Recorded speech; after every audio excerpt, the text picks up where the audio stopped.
Olá pessoal, nesse vídeo eu vou falar um pouco sobre a dissertação de mestrado da Ana Beatriz Bittencourt, programa de História da UF, né? Ela vai falar sobre guerra e identidade, o judeu e o romano nas obras de Tácito e Flávio Josefo. Então ela vai falar sobre essa percepção da guerra judaica nas obras de Tácito e Flávio Josefo, né? Então, essa primeira guerra romano-judaica, né, a primeira guerra foi entre 66 e 73. A segunda guerra já vai ser lá para 130, né, com Bar Kokhba. Essa primeira guerra, né, que vai levar à destruição do Templo de Jerusalém no ano 70, né, e ela foi um dos marcos da insatisfação dos judeus perante a dominação romana na região da Judéia. Foi um conflito relativamente longo, né? 66 até 73, e, e apesar da resistência judaica, a guerra foi concluída com as forças romanas conseguindo subjugar os rebeldes judeus.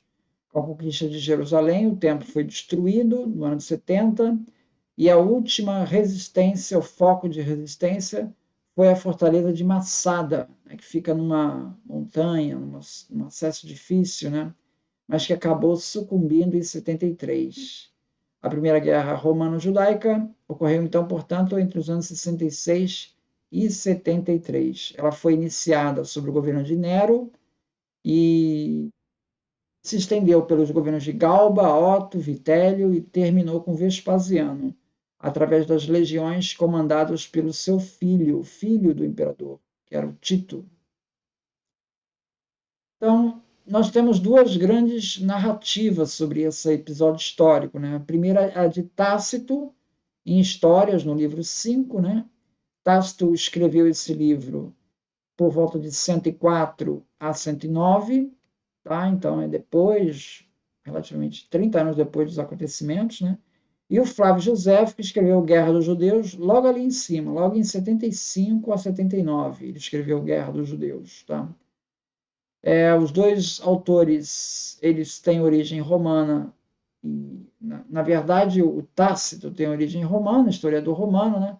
E o Flávio Josefo era judeu, mas acabou colaborando com os romanos, né?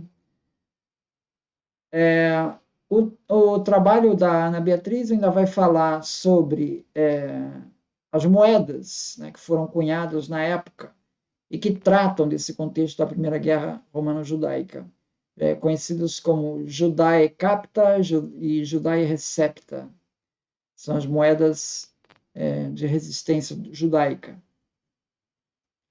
Então, tanto Tácito quanto Joséfo, né, eles viveram em contato com esse mundo helenístico romano, sendo influenciado pelas tradições, principalmente da narrativa de se fazer história na época, né? Eles narram os fenômenos, os acontecimentos presentes, né? Uma perspectiva de história muito focada na testemunha ocular, né? Antiguidades Judaicas já é um texto do José que foi escrito depois, 94 depois de Cristo, onde ele tratou de eventos anteriores à guerra, né, contra os romanos e buscando narrar a história dos judeus desde sua origem. O livro do Tácito, né, que nós temos aí, o livro quinto, né, nós não temos essa obra de história, né?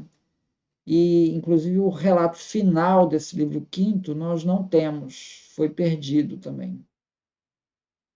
Tácito expressa em suas obras uma noção da decadência do império, ou seja, é a mesma narrativa que celebra as glórias do passado, é cética e pessimista com relação ao presente em decadência, segundo Tácito.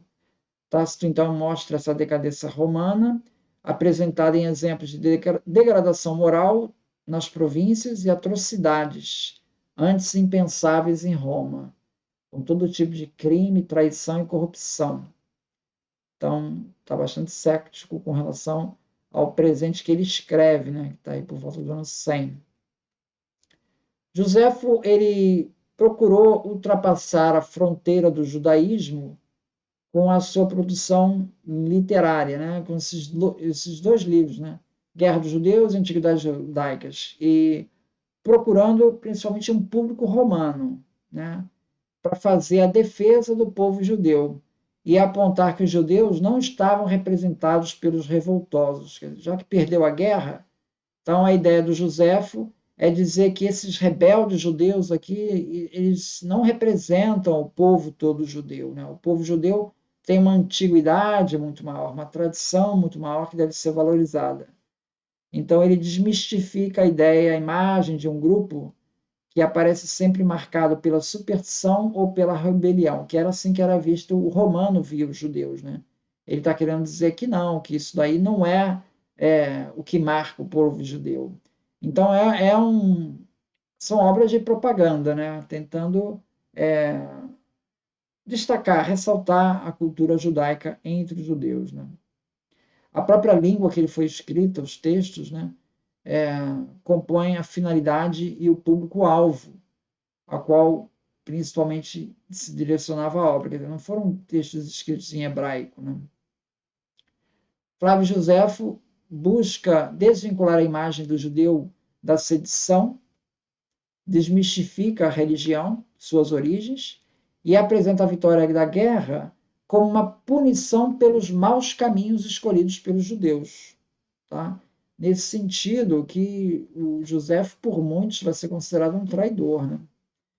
Nesse discurso, ele faz ainda uma diferenciação dos grupos judaicos, né, saduceus, fariseus, essênios, a fim de separar a revolta que era mobilizada pelos zelotes, que não poderia ser generalizada, ou seja, nem todo judeu era um zelote. Então, ele destaca esse papel da religião como caracterizado pela sua antiguidade e seriedade. Então, José é tido por uma figura emblemática, porque ele transita nesses dois mundos opostos da guerra, tanto judeus quanto romanos, indo de general rebelde a cidadão romano protegido pela dinastia Flaviana. Ele participou da guerra lá no início, como general judeu, e depois trocou de lado. Dessa forma, ele decide responder e combater o antijudaísmo literário, demonstrando a antiguidade e o valor da história judaica, que desde a sua origem havia sido conduzida por grandes líderes. Outra obra de sua autoria, Contra Pião, ele se contrapõe às falas de autores antigos que deturpavam a imagem de sua religião. Tácito, por sua vez, quando ele fala sobre a história dos judeus, ele possui como motivação a apresentação de um povo supersticioso e insubmisso, que foi reprimido e subjugado pela guerra. Entretanto, suas próprias considerações e toda a sua construção, seus argumentos, parecem se desmontar quando ele afirma que ainda assim os judeus são desculpáveis pela antiguidade da sua religião. Ele diz assim: esses ritos introduzidos na forma que seja se defendem por sua antiguidade. Ele parece que dá valor a essa antiguidade da religião judaica. Apesar do judeu não ser em nenhum momento referenciado como um bárbaro na história do Tácito, né, ele os vê como degenerados, um povo cujos costumes só são aceitos e justificados pela antiguidade dos seus ritos. Então, a Beatriz Bittencourt ela coloca uma pergunta: será que Tácito ele usou os textos de Joséfo como fonte? Bom, na relação entre as narrativas de Tácito e de Joséfo, dois pontos chamam a atenção. Primeiro, é o apontamento presente em Tácito de que as mulheres, no contexto da guerra, estavam participando do combate. Ele fala isso no livro 5, no capítulo 13. Perspectiva essa que, pela especificidade, parece encontrar na detalhada narrativa de Joséfo a sua fonte. Ou seja, com relação a esse ponto, que é bem específico, né, como ele teria essa informação? Parece que ele pegou isso de Joséfo. Outro exemplo é o uso feito por Joséfo das tradições religiosas que fazem referência ao tema das vozes que abandonaram o templo da destruição, que surpreendentemente são mencionadas também na narrativa de Tácito. Bom, apesar desses dois pontos, Ana Beatriz diz que, ainda assim, de maneira geral, não sabemos o quanto disso estaria presente no restante da obra de Tácito, que se perdeu. Tá? Após a vitória sobre a Judéia e ter arrasado a cidade de Jerusalém, sob o comando do general Tito, em abril do ano 70, o templo foi destruído e teve seus principais objetos de culto saqueados e posteriormente expostos na procissão da Vitória em Roma.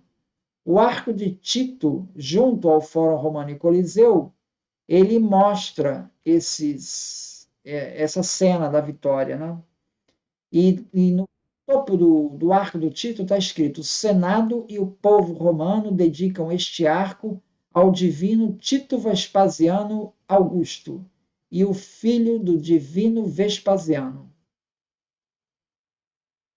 Então, isso está escrito lá no arco de Tito, né? A gente pode ver o arco de Tito na seguinte tela. Deixa eu ver se eu consigo mostrar aqui a tela.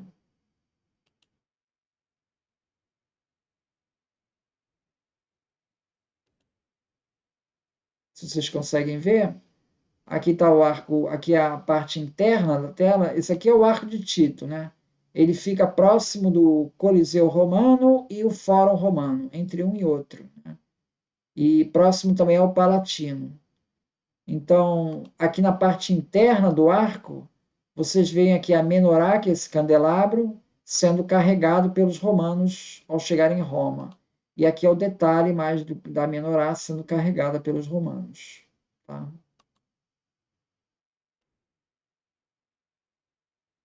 Então,